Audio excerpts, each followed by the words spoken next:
તાજેતરમાં વાવ તાલુકાની 38 ગ્રામ પંચાયતોમાં સરપંચ પદની ચૂંટણી યોજાઈ હતી। આ પૈકી 5 પંચાયતોમાં સર્વાનુમતે સમરસ સરપંચ ચૂંટાયા હતા, જ્યારે બાકીની 33 પંચાયતોમાં 22 જૂને મતદાન થયું હતું। 25 જૂને યોજાયેલી મતગણતરીમાં 38માંથી 30 સરપંચોએ ભારતીય જનતા પાર્ટીની વિચારધારા ધરાવતા ઉમેદવાર તરીકે વિજય મેળવ્યો હતો। આ સફળતા માટે નવનિર્વાચિત સરપંચોનો ભવ્ય સન્માન સમારોહ યોજવામાં આવ્યો હતો। કાર્યક્રમમાં ધારાસભ્ય સૌરભજી ઠાકોર તથા ભાજપ સંગઠનના અગ્રણી મિત્રોએ સૌને બુક અને પેન આપી સ્મૃતિ ચિહ્ન અર્પણ કર્યા અને તેમને કેસરીયો ખેસ પહેરાવી સન્માનિત કર્યા હતા। આ પ્રસંગે પૂર્વ બનાસકાંઠા જિલ્લા ભાજપ પ્રમુખ ગુમાનસિંહ બાપુએ રાજ્ય સરકારના વિકાસ કામોને બિરદાવ્યા હતા।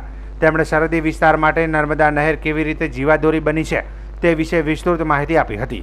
તેઓએ જણાવ્યું હતું કે આગામી 30 વર્ષ સુધી દેશ પર નરેન્દ્ર મોદી સાહેબનું સુશાસન યથાવત રહેશે।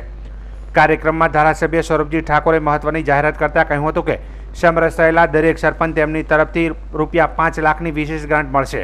રાજ્ય સરકાર તરફથી ₹5 લાખની ગ્રાન્ટ આપવામાં આવશે। તેમણે ઉમેર્યું હતું કે વિકાસ અને વહીવટ સક્ષમતા માટે વધારાની રકમો પણ ફાળવાશે, જેથી સરહદી ગામો વધુ હરિયાળા અને સમૃદ્ધ બને। આ સાથે તેમણે દરેક વિજેતા સરપંચને પોતાના ગામમાં વૃક્ષારોપણ કરવાની અપીલ કરી હતી।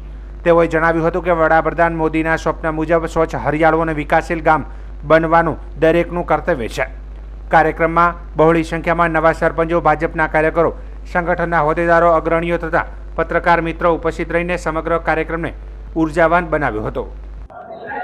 આજ રોજ વાવ ખાતે વાવ તાલુકાના જે નવનિયુક્ત સરપંચીઓ હતા એમનો સત્કાર સમારંભ કાર્યક્રમ વાવ વિધાનસભાના આદરણીય ધારાસભ્ય શ્રી સૌરભજી ઠાકોર સાહેબના અધ્યક્ષસ્થાને રાખવામાં આવ્યો હતો, જેમાં ગુમાનસિંહ બાપુ સાથે અમે અમારા પાર્ટીના વરિષ્ઠ આગેવાનો ઉપસ્થિત રહ્યા હતા। અને આજના તબક્કે માનનીય મોદી સાહેબની જે વિકાસની વિચારધારા છે એ વિકાસની વિચારધારાની અંદર વાવ તાલુકાના નવનિયુક્ત સરપંચો શ્રી જોડાઈ અને આવનાર સમયની અંદર એમના ગામની અંદર વિકાસના કામોને વધુ વેગ મળે એવી શુભકામનાઓ પણ અહીંયાથી પાઠવવામાં આવી હતી।